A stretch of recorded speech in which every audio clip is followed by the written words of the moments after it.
For those of you who are watching this on the recording, I forgot to record for the first 5 minutes. You didn't miss much. We are just chit-chatting about the lab.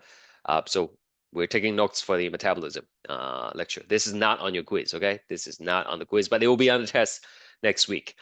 Next Wednesday, that's when the test is going to be. All right, so let's start by writing the word equation. Word equation. Now, that's something you've learned in chemistry class. Word equation literally means using words. So we have glucose plus oxygen producing carbon dioxide plus water and energy.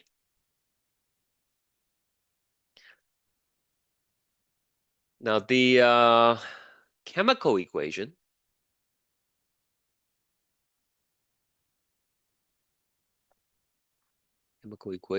would be the chemical formulas associated with these chemicals, with these molecules. So glucose is C6H12O6 plus oxygen, which is O2. And that's going to produce carbon dioxide, CO2, plus H2O. And the energy that we produce will be captured by ADP to produce ATP. Now, in chemistry class, by now you should know the importance of balancing a chemical equation. We can count the number of carbons on the left, and we can see there are a total of 6 carbons. But over here, there's only one carbon in carbon dioxide. So we need to make sure that the number of atoms are the same. Similarly, you can do that for hydrogen and oxygen, and this is going to be a balanced equation. And the energy that's released by this chemical reaction is enough to produce up to 36 ATP molecules. Okay, ATP, once again, are the usable form of energy in a cell. Right? Once you use the ATP, it gets converted into ADP, and you can recharge them, put the phosphate back on, and you will regenerate ATP. Okay, so this is the chemical reaction, a chemical equation for cellular respiration. Now leave some space here, leave like, 3, 4 lines. I'm gonna come back to it. And I wanna just take a note here for you first. Cellular respiration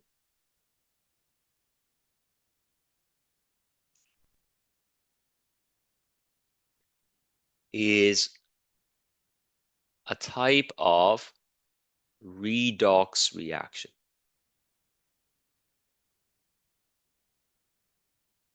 Okay, redox reaction.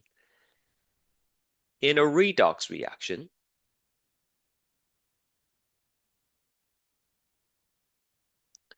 electrons are transferred from one reactant to another. These are reactants and these are products, right? I assume you know that from chemistry.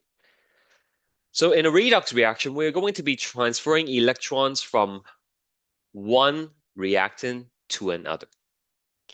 And the word redox actually means it's a combination of 2 words. Okay, so let's start with RED. RED stands for reduction.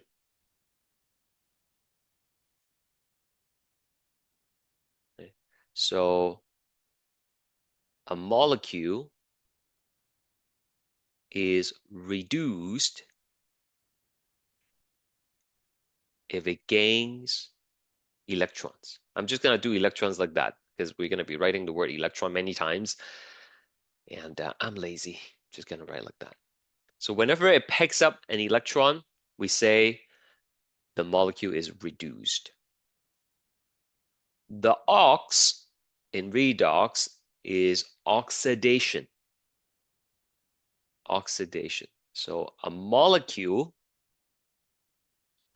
is oxidized if it loses electron. Okay? Electron or electrons. Could be one, could be more than. So that's what redox is. There's like a transaction going on here. Something is going to be giving up electron, something else is going to be picking it up. And in these kind of reactions, we say they are redox reaction. Not every reaction involves transfer of electrons. Not every reactions are redox. Okay? Did you guys learn different types of reactions in chem yet? Like synthesis, decomposition, combustion, that kind of stuff? No? No. Not yet? Okay. So you will. You will learn different types of reactions. Okay?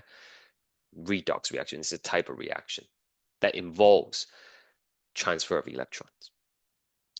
Okay, so what you need to know, and you need to remember this for the rest of the lesson, otherwise nothing's going to make sense, is that in cellular respiration, glucose is going to be oxidized. And it's going to be oxidized into carbon dioxide. So loss of electron is going to undergo oxidation. We are going to be ripping electrons from glucose. And these are not ordinary electrons. They are high energy electrons that we are removing.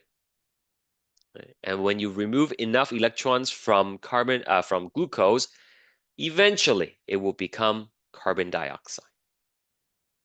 So where do those electrons go? Well, they will ultimately be picked up by oxygen, and oxygen will become water after gaining electrons. So gain of electrons, and this is reduction. So that's why it's a redox reaction. We are essentially transferring high energy electrons from glucose onto oxygen. But I want to emphasize this is not a direct transfer of electron. It's not like you take it from glucose and then you put it onto oxygen right away. In fact, we will learn there are many steps in between where the electrons will be, you know, passed from places to places until ultimately, it is going to end up on the oxygen. So that's cellular respiration. Like I said, it's a redox reaction. Glucose will be oxidized, oxygen will be reduced. Do you have any questions about any of these terms? If so, ask, because the rest of the lesson is going to be dependent on your understanding of what I've just said. I'm going to be using these words over and over again. Reduce, oxidize.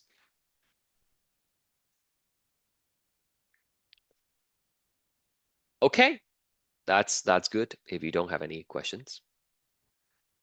Can I explain loss and gain part again? Yeah, sure. So basically, if you are losing electron, we say it is oxidized. So some teachers like to use this acronym, LEO.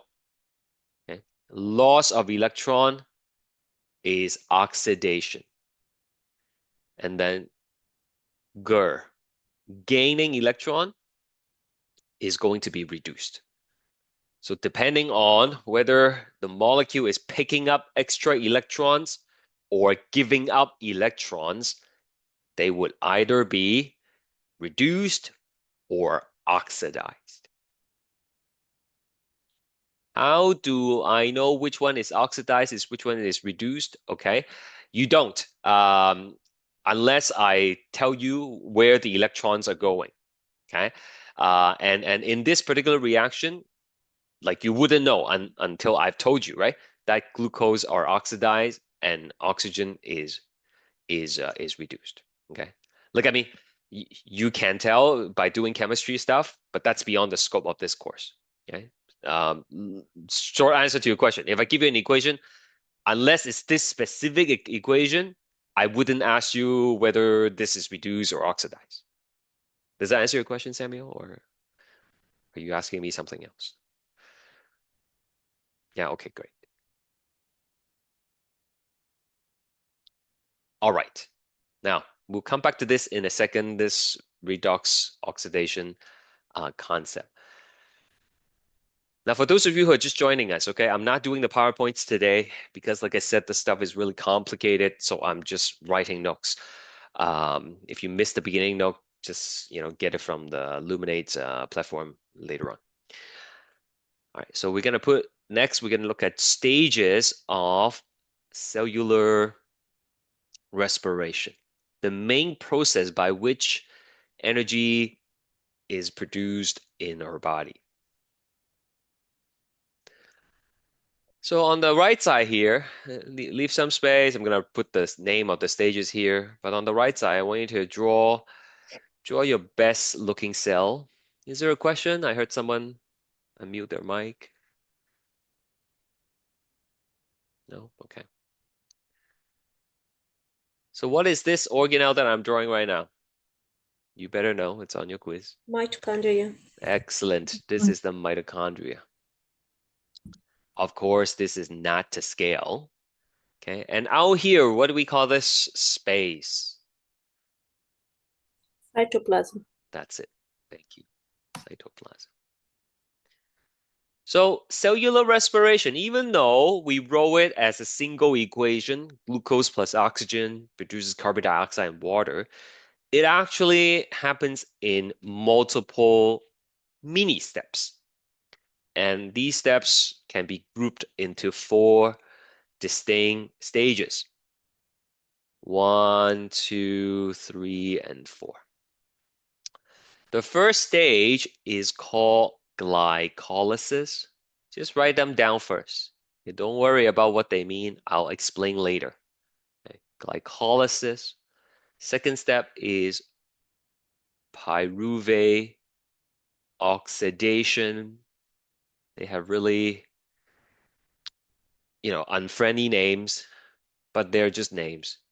Don't worry too much about it. I'll explain. Pyruvate oxidation. And then we have the next thing, which is called the Krebs cycle. Okay, Krebs cycle or citric acid cycle. We will just call it Krebs cycle. I'm putting this here in case you read about it and then you get confused why there are different names. They are not. They're the same. They're the same meaning. And number four, we have electron transport chain, or ETC for short. Once again, these are different stages of cellular respiration. This reaction that we wrote down happens in 4 different stages. Okay? It's like baking, right? You start with the ingredient, the flour, the egg, the sugar, right? And the yeast. And then in the end, you have the product. But it's not gonna happen in one step, right? Yeah, there are different stages you gotta prep the thing in. You gotta, mix the ingredients together. You gotta knead the dough. You gotta wait for it to rise. You gotta put it in the oven, so on and so forth. These are the different stages for cellular respiration. So step 1, glycolysis, happens in the cytoplasm. Okay. Step 1, glycolysis happens in the cytoplasm. There is another question. Do you share these notes? Yeah, yeah. All the notes that I write in class are on Luminate. Okay, you'll see it on Luminate. You just go on the website, the course page, and it's right here. Okay, look, these are all the notes we took. Okay, so it'll be there. Okay, pyruvate oxidation and Krebs cycle will happen over here.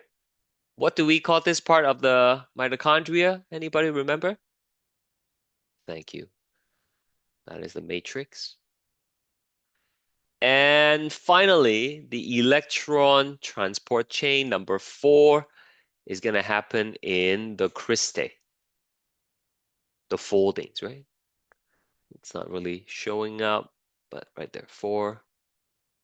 Okay, number 4 is going to happen in the crystal. All right.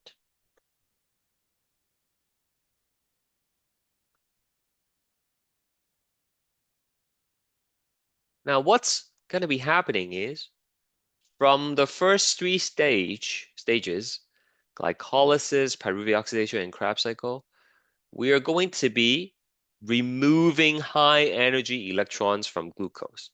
After all, I told you glucose is going to be oxidized, is going to experience loss of electrons. So it is the first three stages that will be oxidizing the glucose. High energy electrons are removed from glucose.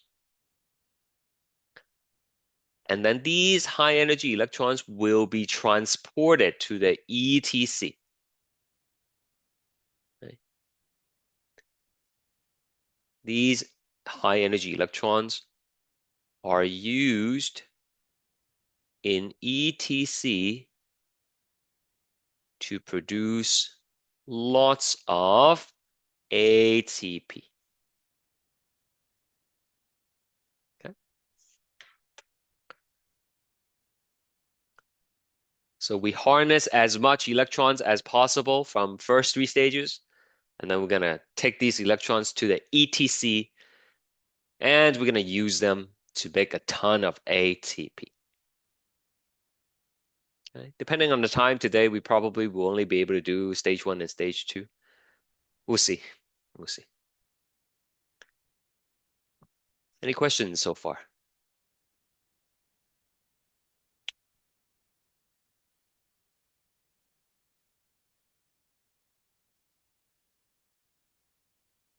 Okay.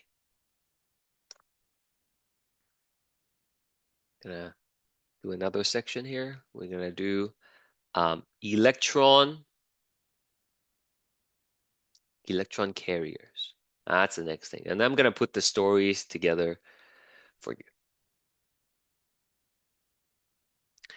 So high energy electrons released from 1, 2, and 3, stages 1, 2, and 3 are captured by electron carriers.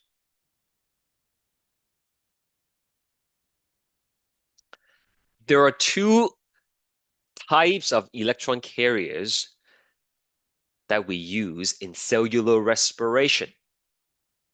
I'm going to explain to you what they are, and then hopefully it'll make sense. Okay, so the first energy carrier is called NAD+. Never mind the full name. The full name is really long, and I'm not going to test you on it. Okay, so NAD+. And so NAD+ can pick up electrons, and it's going to become NADH. Okay? So with the H, it means it picked up the electron. And then if it's in the NAD plus form, that means it doesn't have any electron. So NADH can release the electron as well, and it will go back to NAD plus. And so there are two forms of this molecule. NAD plus is no electron. NADH is with electrons. So no electrons. And this one has electron. So I want you to think about the terms I taught you. What would we say for NAD plus when it picks up an electron? Do we say NAD plus is oxidized into NADH, or do we say NAD plus is reduced into NADH? Take a moment, look at it, and tell me. Or like you don't have to tell me, you can think about it. Okay? Gaining electron. Is that oxidation or is that reduction? Well, Reduction. that's right. Yeah. So all you have to remember is Leo and Ger. Okay? Gaining electron is reduction. So over here on the right side, this is reduction. Reduction. And then over here, when it decides to give up the electron, then it is oxidation. Okay, so reduction oxidation is not restricted to glucose or oxygen. It can happen to any molecules, right? When it picks up electrons, it's reduced. When it's giving up electrons, it is oxidized.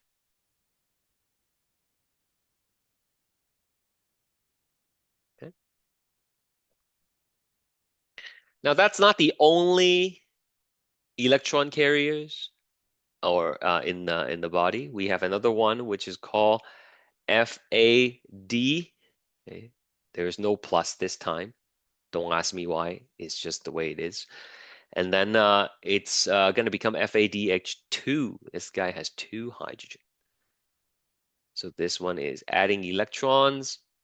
And of course, it's not going to hog the electron.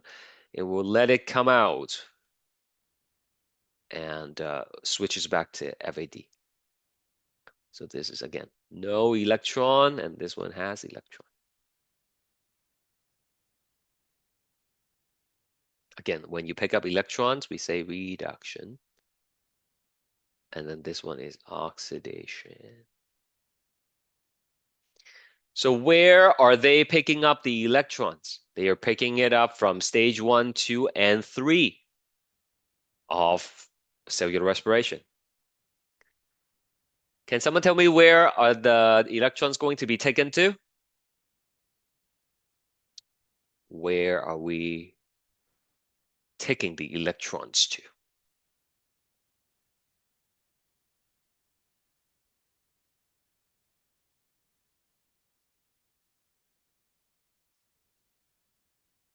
In which place of cell? Crystal.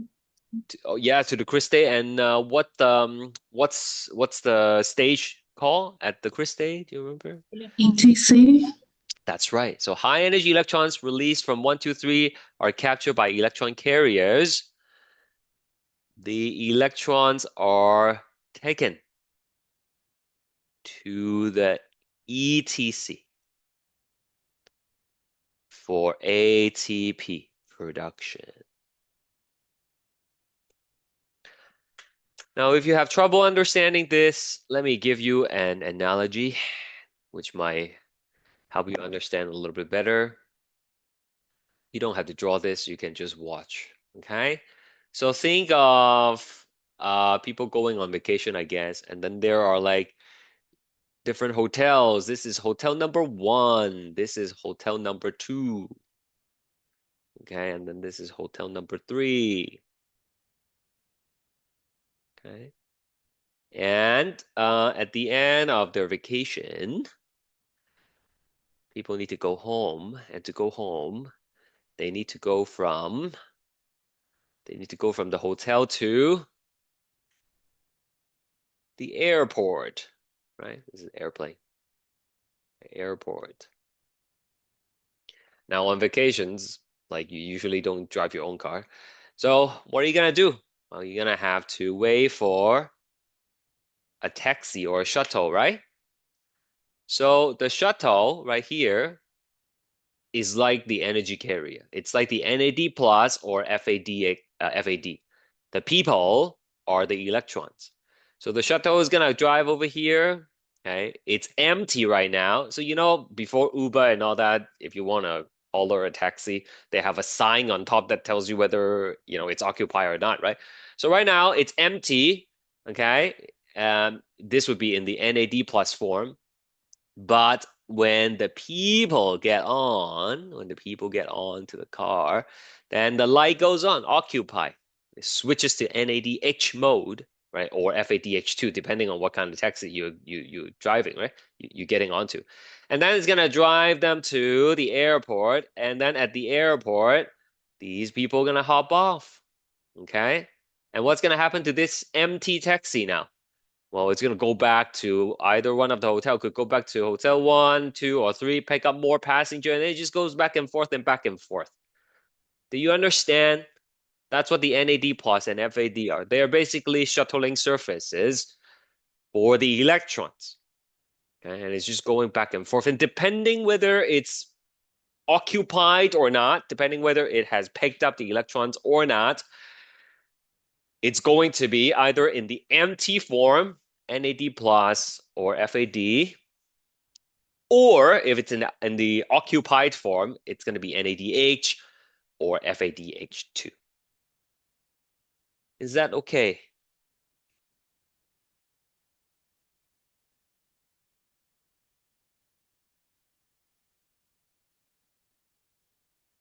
Any questions?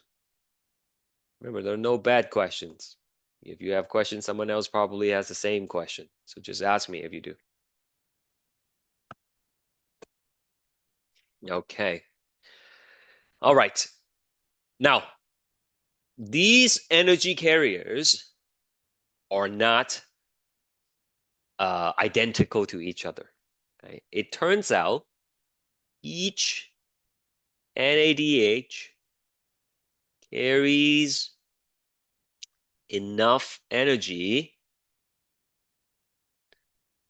to make 3 ATP molecules.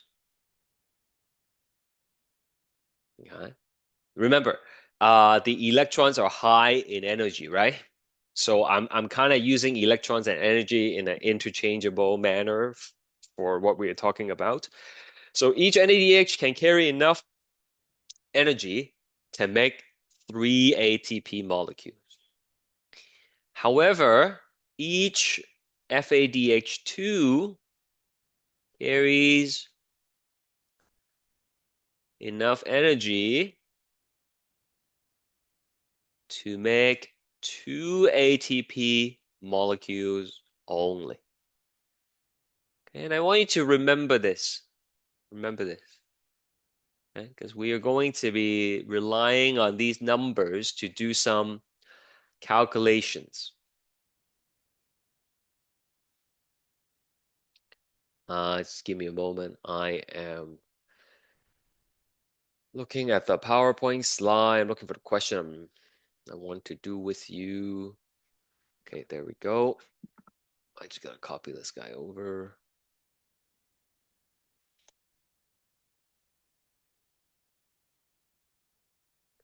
There we go. Okay, so under ideal conditions, what is the maximum number of ATPs that can be produced by 4 NADH and 3 FADH2? Simple math questions, okay? If you know, don't tell me. Just, type it in the chat box, and then other people can have a chance to try as well.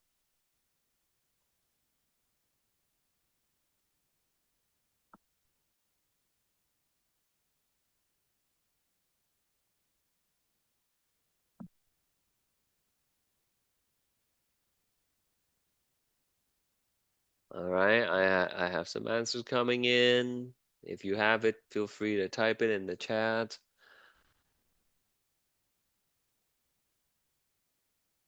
All right, so let's see. 4 NADH, right? 4 NADH, and each NADH can make 3 ATP. So 3 ATP per NADH. That's going to be 12 ATP. And you have 3 FADH2 multiplied by 2 ATP divided by per FADH2 rather. And that's going to be 6. And 12 plus 6 is going to be 18 ATP. That's the answer. Okay. Now don't get hung up on the 3 and the 2 too much. It's like why is it 3 ATPs for NADH and 2 ATP for FADH2? like that's just the way it is, right? Like people have done experiment on this and then they figure out, okay, that's how much it is, right? It's just number that were predetermined. There's no particular reason for it. Okay? So just kind of accept it as facts for the purpose of doing these kind of questions. Okay?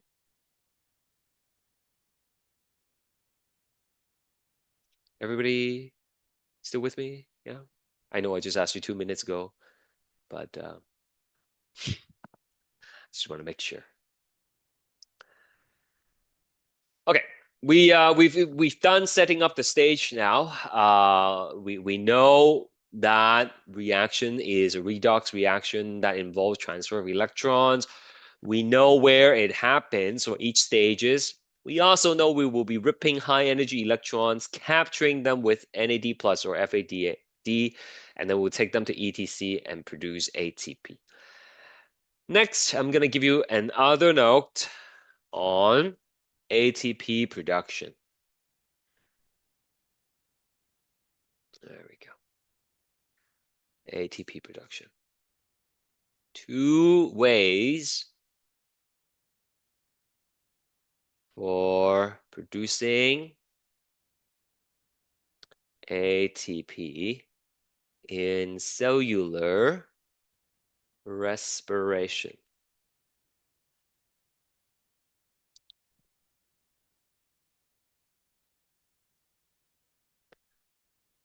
So number one,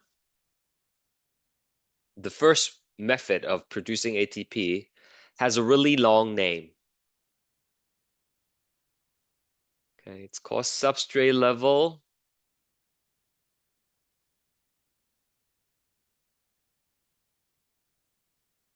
phosphorylation. Okay, substrate level phosphorylation, SLP for short. Now you are probably wondering, what is the meaning of phosphorylation? To phosphorylate a molecule means to add phosphate. Phosphate is PO4 to it. So for example, when you take ADP and you add a P to it, then it becomes ATP. So we phosphorylate the ADP since we're putting a phosphate on it, right? You can phosphorylate a lot of stuff. You can phosphorylate proteins, you can phosphorylate lipids by adding a P onto it. So this method is called substrate level phosphorylation. It is direct production of ATP, but it's uncommon. Okay? Only approximately 11% of ATP are produced this way. Okay? And it happens in glycolysis, stage 1, and Krebs cycle, stage 3. Those are the only places in the whole cellular respiration process where you will be producing ATP using this method, substrate level phosphorylation. Okay, so that's not a lot, only 11% roughly of ATPs are produced this way. How does it work? Well, you are going to have an enzyme.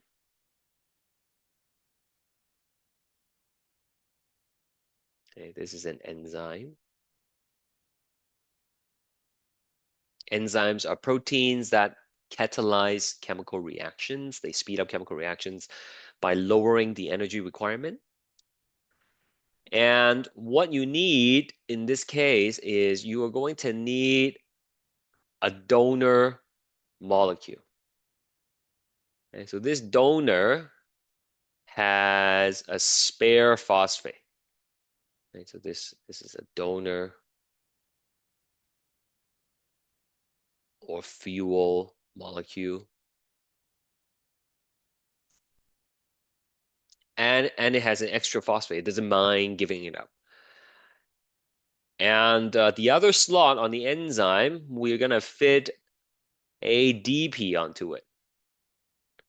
Okay, so this is ADP, adenosine diphosphate, 1P and 2P.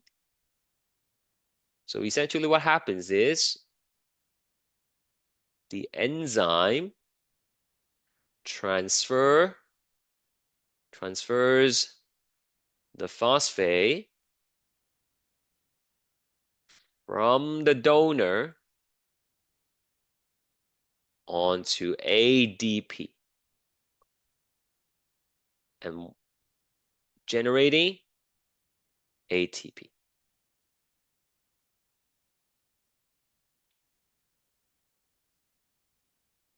It's very simple, right? Like you literally take the P off and then you pop it over here. Then now you have ATP. So ATP is generated this way can be used immediately for whatever purpose, okay? For moving a cilia, for active transport, for chemical reactions. Okay? They are available right away, and your cell can use it immediately.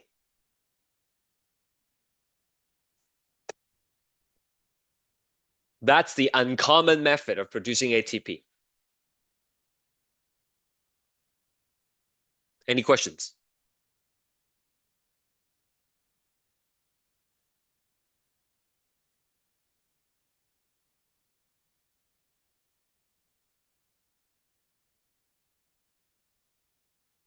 Okay, substrate level phosphorylation, right? This is number one. Now we're going to do number two. Number two is called oxidative phosphorylation.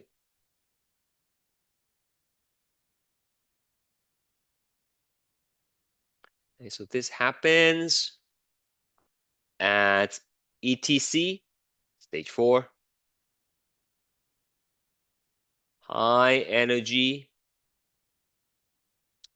electrons captured by NADH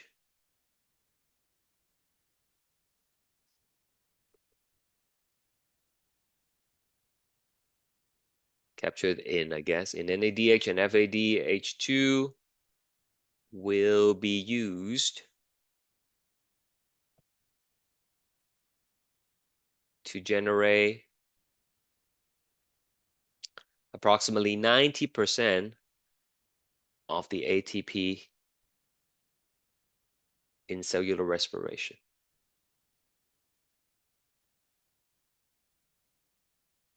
Okay. Technically it's 89, okay? Because like this is 11, but whatever. It's like you can change it to 10 and 90. It doesn't matter. Now to explain oxidative phosphorylation, it will take me like half an hour. And we'll do that next time. Okay? When we get to the ETC, I'm gonna explain this to you. Okay? But we still have to go through the first three steps, right? Before we get to the ETC. So I'm just gonna leave it at that for now. All right.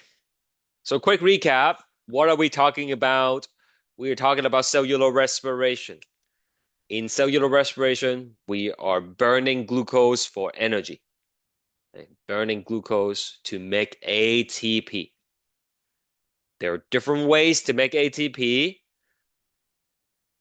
Substrate level phosphorylation is one way. It's not very common. Only small percentages of ATPs are made that way. And then there's oxidative phosphorylation, which is going to make way more ATPs for you than the other method, and it only happens in ETC.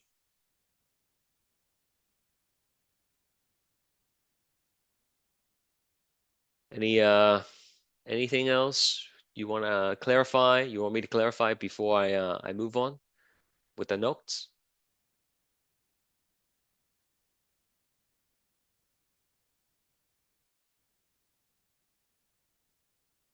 Okay.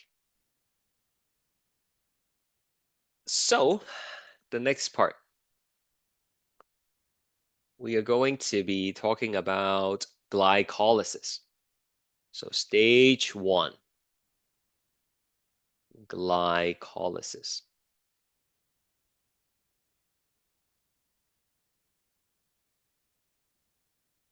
So first of all, this happens where? Do you remember from the note earlier today?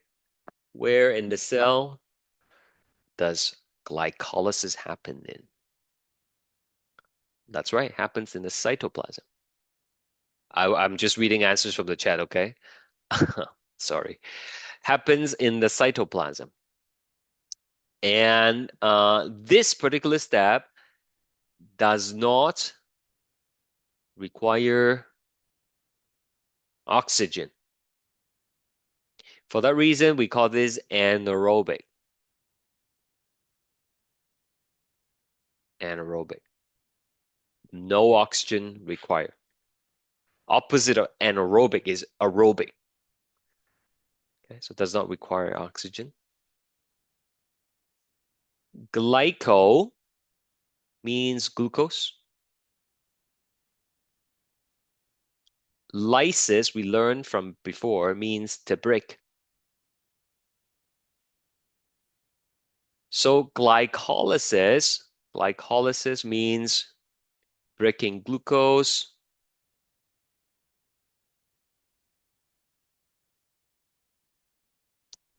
into two. Someone is asking, like if I do tutoring, I can answer general questions. Like if you don't understand some certain concept, you can email me. I'll get back to you pretty quickly. If you need explanation for a specific concept, uh, you can book an appointment to see me, but you have to come with very specific question, okay? Like you can't come and say, "Oh, I don't understand lecture five. Can you explain the whole thing to me?" That's not going to work. If you need someone to explain a lot of things to you, then the tutor is who you should be contacting. Okay, her name is Athena Chong, I think, and her email is achong21 at my dot centennial college dot ca. Okay, so she's available for both in-person and online tutoring. It's free. It's part of your covered by your tuition. So make sure you contact her if you need to. Okay. Give me a second. Why don't I just pull the information up for you for anyone who's interested. Give me a second.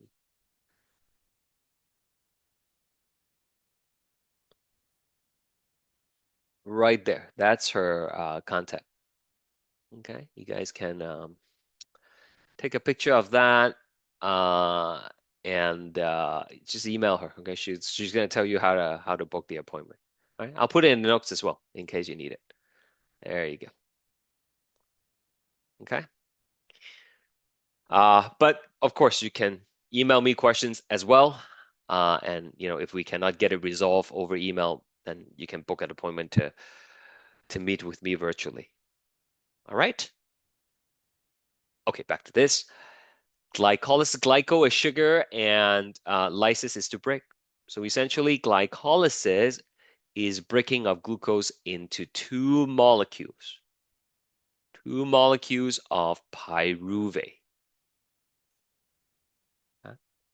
So glucose, how many carbon do we have in glucose? What's the chemical formula for glucose? Think about it. Nice. C6H12O6, right? So that's 6 carbon. When you split it into two molecules of pyruvate, each pyruvate will have 3 carbons. 3 carbons. Okay? So that's the main purpose of glycolysis. Now, glycolysis actually is broken down into 10 steps. Okay? The process, I can say, this stage involves 10 steps, 10 reactions. And you'll be happy to know we're not going to learn all 10 reactions, right? However, we'll say reactions 1 to 5 is what we called energy investing phase. And during this energy investing phase, 2 ATPs are used to energize glucose. Okay? It's like investment, right? You put money in the bank, and the bank pays you interest. Not a lot nowadays, but they still pay you money a little bit. But you have to put money in first. You have to invest money. And that's what's happening here with glycolysis. In order to make a lot of ATPs, you must first spend a little bit of ATP. Okay, it takes energy to make energy.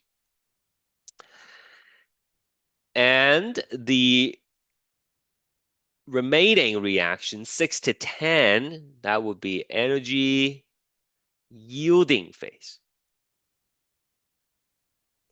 Energy yielding or energy producing, it really depends on how people phrase it, phase.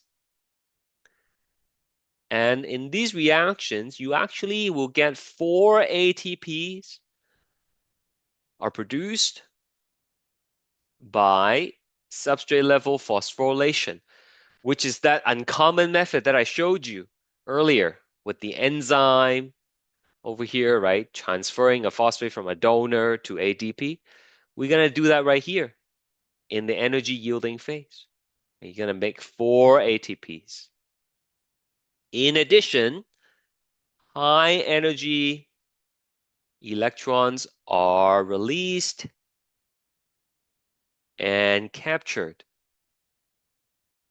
by 2 NAD+, creating 2 NADH. So it's a good investment that we made. Okay? You pay 2 ATPs, but now you get 4 back, right? Which means what's the net ATP production here? How many ATPs did we actually make?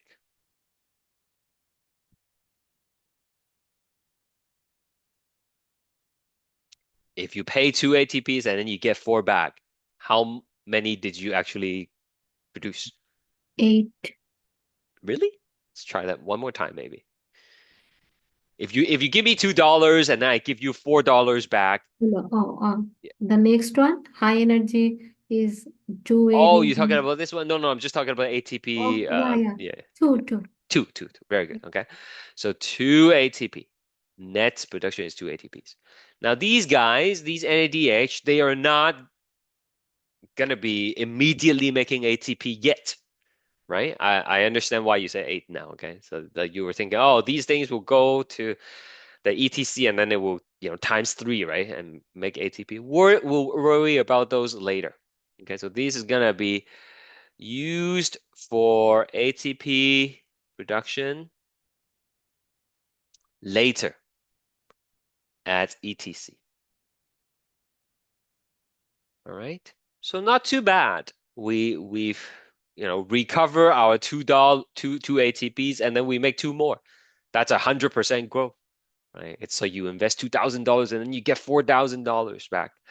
That's a good investment, right? And that's basically glycolysis, right? Glycolysis. So we started with glucose, right? And in the end, we get two pyruvate, right? And in addition, we also get two ATP and two NADH. Of course, over here we will have to put two ADP and two phosphate and two NAD plus. Okay? That's the empty taxi. You pick up the electron, it becomes NADH. Okay, and then the empty ADP, you get some phosphate, you recharge it, and now it becomes ATP. That's that. All right, I'm gonna do a few poll questions with you guys just to see where you're at. Really straightforward, I'm hoping. I'm not gonna spend too much time on it, okay? Maybe like 20 seconds. You either know it or you don't.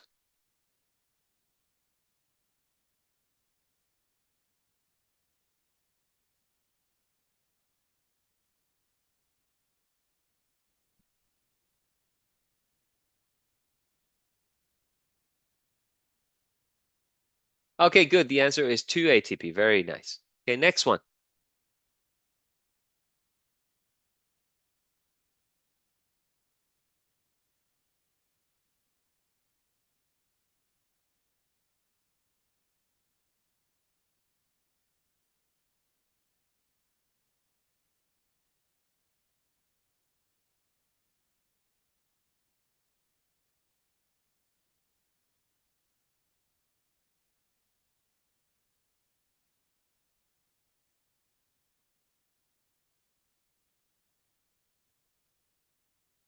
Very good. 3 ATP. Okay. Glucose has 6. You split it into two halves. Each will have 3. How about this?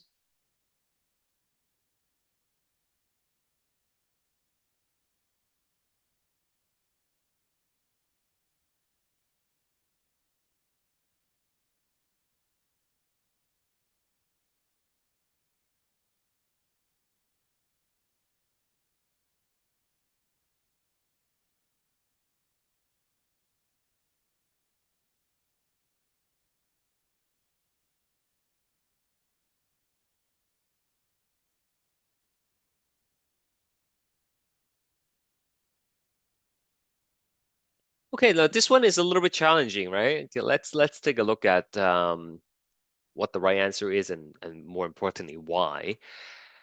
Now over here, we at the end of the whole reaction, the glucose, we're gonna get the two pyruvate. Now, how many ATPs are we supposed to get from glucose if we look at the entire cellular respiration reaction? Glucose, oxygen producing carbon dioxide, water, and how many ATP are we supposed to get? 36. 36, that's correct, right? Right here, we wrote it down, 36 ATP. But so far, after glycolysis, we have only produced 2 ATPs, right? And that means there are so many more to go, right? 34 more to produce. So this pyruvate actually still has lots of energy and will be processed. Or you can say, and will undergo more reactions to produce ATPs. In fact, it has enough energy to produce an additional, 30 something ATPs that are still missing, right? So by the end of glycolysis, pyruvate is the molecule that has the highest chemical energy. The answer is C. All right. Okay, we got to take a quick break, and we'll do a little bit more, and I'll take up the lab after the break. We'll return at 1:35. Okay, see you guys in a bit.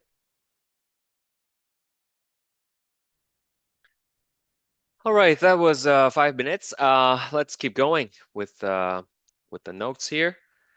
So that's the glycolysis. All right, we're gonna go ahead and do the second step, which would be the pyruvate oxidation. Pyruvate oxidation, which happens in the matrix. Okay? So the two pyruvate that was produced in glycolysis needs to go from the cytoplasm into the matrix for the next reaction to occur. So here is the pyruvate, and each pyruvate within the matrix is going to undergo three reactions. Right? So less than 10 reactions in glycolysis, now three reactions.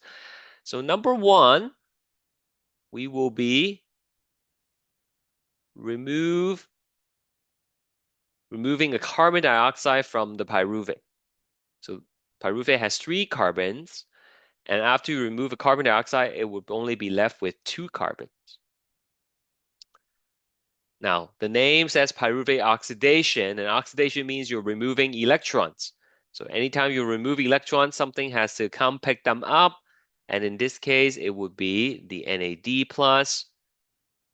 And after picking up the electrons, it will become NADH. So step one, step two, and the last step, there's something called coenzyme, coenzyme A. Okay, so we're going to add a coenzyme A to the molecule. And basically, coenzyme A is there to re-energize the molecule for further reactions. Okay. Remember, we only invested two ATPs at the beginning, and by now, we got four ATPs back. We made some NADH, and the molecule is kind of out of chemical energies at this point. It doesn't really want to react any further, right? And so you are boosting its chemical energy a little bit more by adding this thing called the coenzyme A. Right? Coenzyme A. So then, in the end, you will get something called acetyl-CoA. And it only has two of the original carbons from glucose. Now, this thing is going to happen twice for each glucose. Right, let me zoom out a little bit. Because with one glucose, which was six carbon, it's split into two pyruvate in glycolysis. Each of these pyruvate will go into the matrix and undergo these reactions. Okay, so for every glucose, you will be producing two carbon dioxides, two NADH, and two acetyl-CoA in the process of pyruvate oxidation. Okay.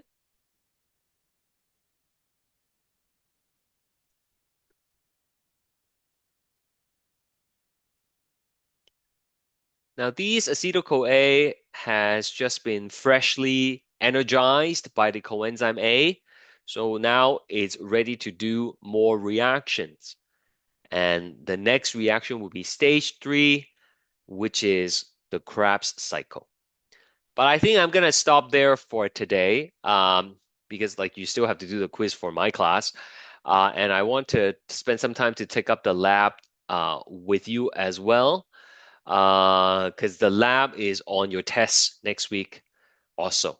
Okay? The test is gonna be next Wednesday. Uh, Actually, you won't have class the whole week next week with me. And let me just tell you why. Next Monday is family day, so no class for anything. College is closed. And then next Wednesday, you will just use the time to take the test. Okay, so that's test number one. It's going to be due on the Wednesday night. It's going to be available to you starting at 6 a.m. that day. 75 minutes, 35 multiple choice, 10 multi-select questions. Multi-select questions are questions that has more than one correct answers, right? Much like the ones you do in the self quizzes. Okay, those have multiple correct answers a lot of times, right? And it's going to be all of the stuff we've learned so far, lecture one, two, three, four, five, as well as the lab. I posted a review package for you, and there's also a video of me taking up the review package. This is lecture one to five concept check questions, the polls that we do in class, with all the answers. Okay, so you can go through them yourself as well. Okay. You have until the 19th. No, the test will only be available to you on the 19th. Okay, so it's going to be available to you from 6 to 11:59 p.m. You have to submit it by 11:59. Okay, but you won't have access to the quiz until that day. All right. Does that answer your question? All right. Let's take a look at the lab. Okay. This is 10 multiple and 10 short questions. No, it's 35 multiple choice questions Oh, and 10 multi-select questions. Multi-select means it has more than one correct answers. okay. Yeah. And today is the quiz, right? Today is the quiz, okay, which is right here, quiz two. That's due tonight. It's not related to the test I was telling you about, right? Okay, so if you haven't done the quiz yet, please do the quiz. All right, the lab. Let's take a look at the beetroot lab. Um, so I'm just gonna verbally talk about it. You can review the video later if you want. The purpose of the experiment, I typed this answer for you guys in class. Okay, so those of you who attended the class or watched the recording, you would have got it right. Okay, the purpose of the experiment is to investigate the effects of temperature on membrane permeability. Right? You want to understand how temperature affects the membrane permeability of beetroot cells. Name the main pigment that's creating the distinct color. It's betaline. It says right here. Look, right, betaline. Anyone who does not say betaline, I know you didn't watch the video and you probably look it up the answer online or something. Okay, like if you say like beta cyanin or something like that, then I know you didn't watch the video and you would have got the mark. Provide three reasons why beetroot is suitable specimens for this experiment. So a lot of you just say, water soluble, it's very big. That's not what I said in the video, right? I didn't like when you say water soluble, like what do you mean? Do you mean the pigment is water soluble or do you mean like the beetroot is water soluble, right? So if your answer is just one word or two words and it relies on me interpreting the answers, then you're not gonna get full marks. Okay, so provide three reasons why beetroot is a suitable specimen. Number one, you can say beetroot is inexpensive. It's easily accessible. Number two, it has a very vibrant color pigment, right, created by the betaline, and this betaline is going to be soluble in water, right? Number three, the pigment is uniformly distributed throughout the beetroot.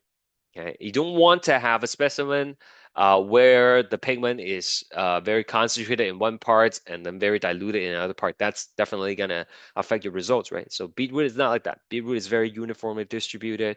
And then, if you want to mention, you can say that the pigment, the molecule for the pigment is really big and it's not gonna leak through the membrane when it's intact, right? It's only gonna leak out if the membrane is being damaged, right? Or the integrity is being affected.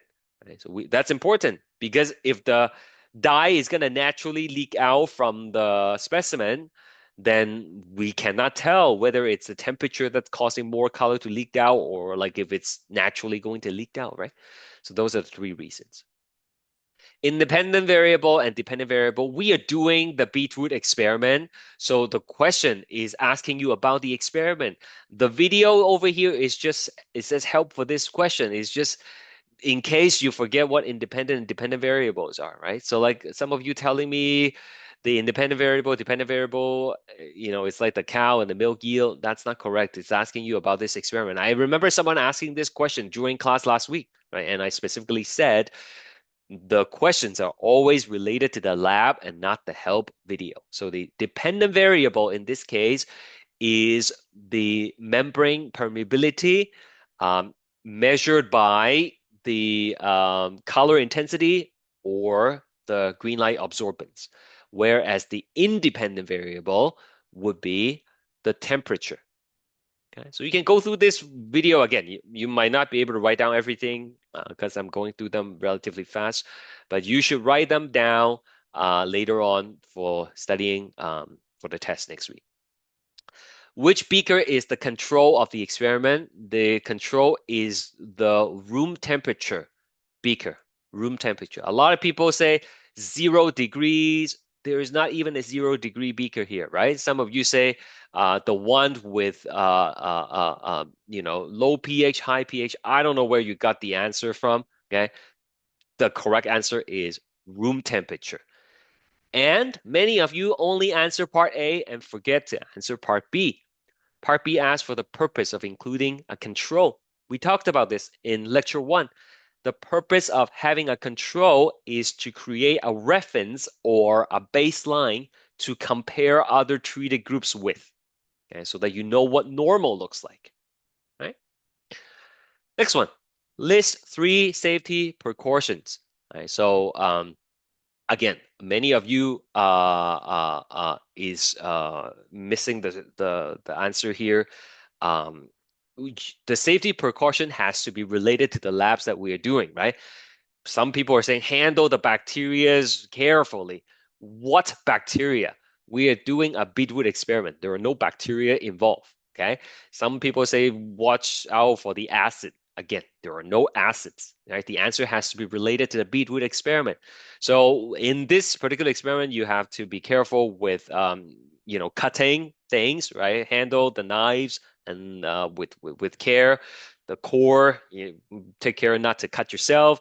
Number two, because we're handling hot water, you want to be using mittens, for example, when you are transferring the beakers and things like that, so you don't burn yourself, right? Safety goggles, wear gloves, those things are also acceptable. Next one, list 2 standardized variables. So standardized variables are important because it makes sure that any differences you see in color intensity is caused by a difference in temperature, right? And not anything else. So other than the temperature, everything else has to be kept the same in all the treatment, all the beakers, right? So I'm asking you to give me 2 examples and explain what happens if these things are not standardized. I gave you an example here. It says the beetroot discs must be equal size. If some beetroot discs are bigger than others, some pigment will leak from bigger discs, altering the color intensity. Right? So many of you, for your answer, you put the beetroot has to be the same size, which is basically what I said here, right? So if you use the same example, you're not going to get marks. So what other standardized variables you're gonna have? Well, number one, you need to have the same amount of water when you are putting the water in the test tube right here. Okay, because if some test tube has more water, it will make the color more diluted. If the other one has less water, then it's gonna make the color more concentrated. So you want to have the same amount of water in the test tubes. Not so much the beakers. The beakers doesn't really matter. Okay, as long as the temperature is consistent in the beaker, then it's fine, right? Another standardized variable is the amount of time you leave the beetroot in the water. Okay, you want to leave them all in there for like 1 minute or 2 minutes, right? If you leave, let's say you leave the beetroot in the lower temperature for longer periods of time, then maybe, more colors is going to leak out. And ultimately, we don't want to have additional variables that might contribute to the color intensity difference in our experiment. Okay, I've been talking a lot, like for 7 questions. Anything you want to ask before I go on? For these standardized, the pH and the they should be But we're using water, right? So it's not because it's the water is going to be from the same, you can say take the water from the same source, right? uh, but like pH is not going to be a significant factor, right? Like if you're getting the water from the tap, or if you're getting it from like the still water source, the pH will be consistent, right? It's not like we're using, vinegar or anything like that, then the pH might be more of a concern, I would say, right? Anyone else have any other questions? Okay, number 8, explain why is it necessary to rinse the cut beetroot? How will the results be affected if this step is omitted? This was a pretty well done question. I think most people got it right. Uh, Rinsing the beetroot will remove excess pigment. So when you're cutting it, like the beetroot is bleeding out the juice, right? So you want to wash those things off. So when you put it in the test tubes, the color came from the inside of the cell and not from the cutting. Okay, write a hypothesis. What result do you expect if your hypothesis is correct? This was okay. Hypothesis, you basically have to say when the temperature increases, the membrane permeability will either you say increase or decrease. Let's say you choose increase. Then you have to follow up with the second half of the question. If the hypothesis is correct, I would expect the color intensity to be higher for beetroot that are placed in a higher temperature. Okay, because not only does it say write the hypothesis, it also asks you to predict the results. Next, the beetroot discs are left in the test tube for 10 minutes. How do you think results will be affected if they left in the test tube for shorter or longer periods? If you leave it for less than 10 minutes, then you might not give it enough time to develop the color. Then they, instead of seeing the color intensity increase, they might all look very pale. If you leave it for too long, then they might all look very intense. Okay, so like 10 minutes is just the right amount to see the color intensity difference.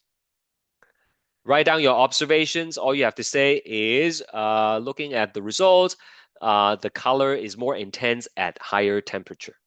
Okay. This is considered as qualitative analysis. Explain what this means. Qualitative analysis or observation means you are just using your senses. There are no numeric answers. There are no measurements involved. We're not using any instruments. And of course, the biggest problem would be um, it could be subjective. So what is the purpose of using a calorimeter in this experiment? The purpose is to have a way to measure the color intensity objectively, okay, without using your senses. You just based on the numbers. It's going to be very objective. It's going to be more accurate. And The next question is, what is the relationship between color intensity and absorbance? If you watch the video, you would know higher absorbance means the color is more intense. That's all I'm looking for. Okay. This is the data. If you follow the video, you would get your 4 marks. People who lose the marks, either they forget to label the axes or they plot the wrong graph. Some people give me 2 lines. You should only have 1 line. Again, you just had to watch the video. Also, let me just say this right now. I wouldn't say a lot of you, but like maybe 20% of you, instead of attaching the picture I asked you to, you gave me a link and then I have to click on it and then download the files. Again, I don't really want to do that. I did it this time because it was your first assignment, whatever, it's fine. But for your next lab, you actually have to upload a lot of pictures. So please use look, you just click on it.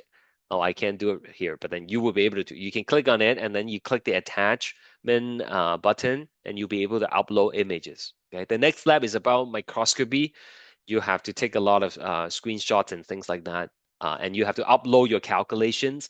So please do that. Right? That way I can mark your work directly from the browser. I don't have to download it and then open it on the computer.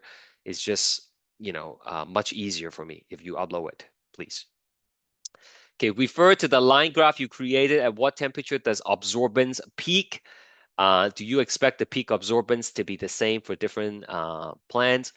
The graph that you should get if you plot it properly is going to look like this. There's going to be like not much increase at the beginning, and there's some sharp increase, and then it's going to like not increase as much, right? So the peak is going to happen around 65, 70. That's the right answer.